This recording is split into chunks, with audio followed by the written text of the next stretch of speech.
The Mirror of Selfishness. In active addiction, every thought begins and ends with me. The addict tells themselves 1,000 lies, but none louder than this one. I'm only hurting myself.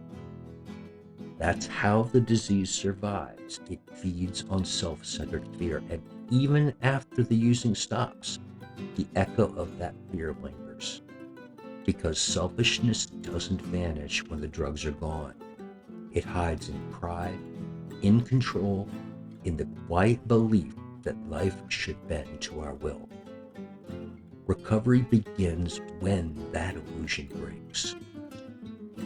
I'm a recovering addict named Steve, and this is On Life's Terms. In Narcotics Anonymous, members learn that selfishness isn't just a character defect. It's the root of the disease itself. It's what separates the addict from others, from purpose and from peace. The program doesn't shame it, it reveals it. Because only by seeing selfishness clearly can anyone begin to let it go. Recovery invites a different way of living, one not driven by what do I want, but guided by what can I give. The old survival instinct. In addiction, selfishness feels like survival. The addict learns to lie, manipulate, and isolate, not from malice, but from desperation. Every action is driven by self-protection, self-pity, and self-will. The world narrows to a single point of view, mine. And within that shrinking world, relationships crumble, truth bends, and empathy fades. The basic text of Narcotics Anonymous calls it plainly. Our self-centeredness is the root of our disease. That truth hits hard because it's not about ego. It's really about blindness. Addiction blinds its host to anyone else's pain. Even in early recovery, the echoes remain. The addict still wants control, comfort, and recognition. They want recovery, but they want it their way. That's how the disease of self continues to whisper long after the drugs are gone. Selfishness in disguise. Selfishness is clever. It rarely announces itself. It disguises itself as righteousness, helpfulness, or even humility. Sometimes it hides in overcommitment, the addict who takes every service role just to be noticed. Other times it masks itself in self-care, when what's really happening is avoidance. It might sound like generosity, but secretly craves praise. It might look like confidence, but secretly demands control. Recovery asks for honesty deeper than appearances. One question becomes a compass. Am I being of service, or am I serving my ego? In the light of that question, illusions start to crumble, because selfishness doesn't always shout. Sometimes it whispers, "What about me?" And when that whisper becomes a habit, connection fades. The addict forgets the we that keeps recovery alive. Awareness and surrender. The turning point comes with awareness. The addict begins to see how self-will still runs the show. Awareness doesn't bring shame, it brings choice. And choice is where freedom begins. Step 4 exposes the patterns.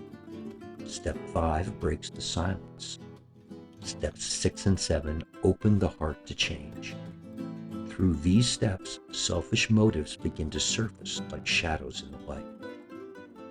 The addict sees how self-centeredness touches every part of life, even love, even prayer.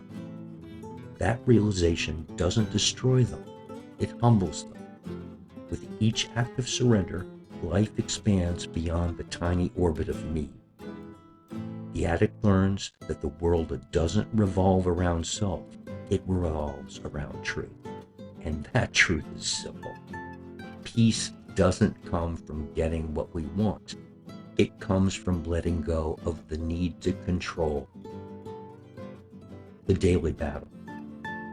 Selfishness doesn't vanish with clean time. It waits.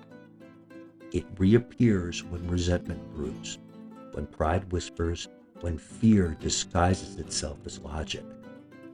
It surfaces in small moments, interrupting a friend in a chair, ignoring a call from a sponsee, choosing comfort over commitment. The difference now is awareness. In recovery, awareness turns relapse into reflection. Instead of judgment, there's honesty. Instead of denial, there's surrender. The addict learns that selfishness can't coexist with gratitude. When the focus shifts to what's been given rather than what's missing, self-will loses its grip. That's why meetings, prayers, and connections matter. Selfishness isolates, but service connects, and connection keeps us clean in body, in spirit, and in our hearts. Service as the antidote. In NA, members say, we keep what we have by giving it away. That's not a slogan, it's a spiritual truth. Service dissolves selfishness. It shifts perspective from me to we. Pouring coffee, greeting newcomers, setting up chairs. These small acts retrain the heart. Each gesture reminds the addict that they're part of something sacred, a fellowship of equals. When one addict helps another, neither stands above the other. Both are lifted. Service doesn't require perfection, it requires willingness. It turns pain into purpose, ego into empathy, and isolation into community. In giving away hope, we discover the miracle of belonging. Balancing self and others. Recovery doesn't demand the erasure of self. It asks for the balance between caring for self and serving others. There's a difference between selfishness and self-care. Self-care honors recovery. Selfishness protects the disease. The addict learns that humility isn't humiliation. It's honesty about who we are and who we are not.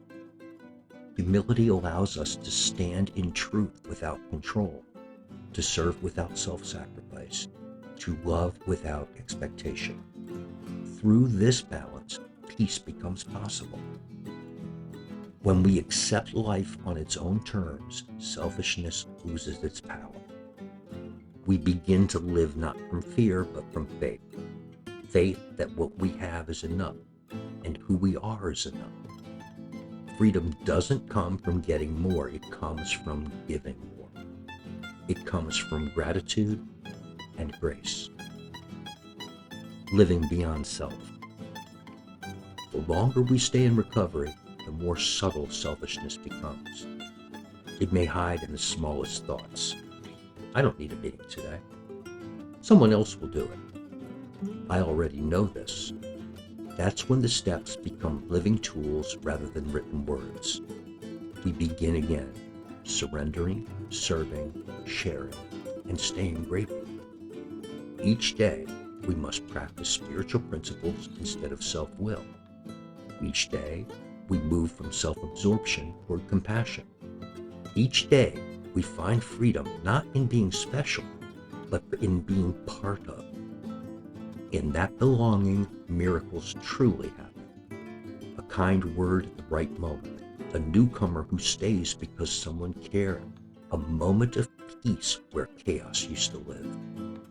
That's the gift of recovery, living beyond self. Selfishness once defined our worlds. Now it serves as a reminder of where we came from and how far we've grown. We no longer need to control every detail because we've learned to trust life. We no longer have to chase validation because we found purpose. We no longer live alone inside our heads because we have found a fellowship of hearts. The journey from selfishness to service is the journey from fear to love.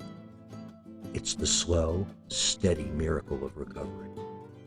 So when selfishness returns, As it always will, the addict doesn't despair. We breathe, we pray, we reach out, and we begin again.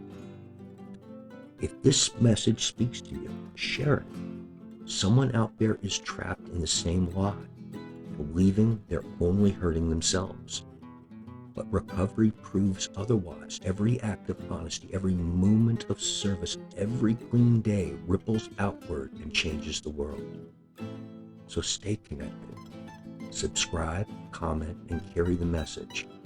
Because when one addict reaches another, the cycle of selfishness ends and the cycle of healing begins. This is On Life's Terms, a story not about one person's recovery, but about ours.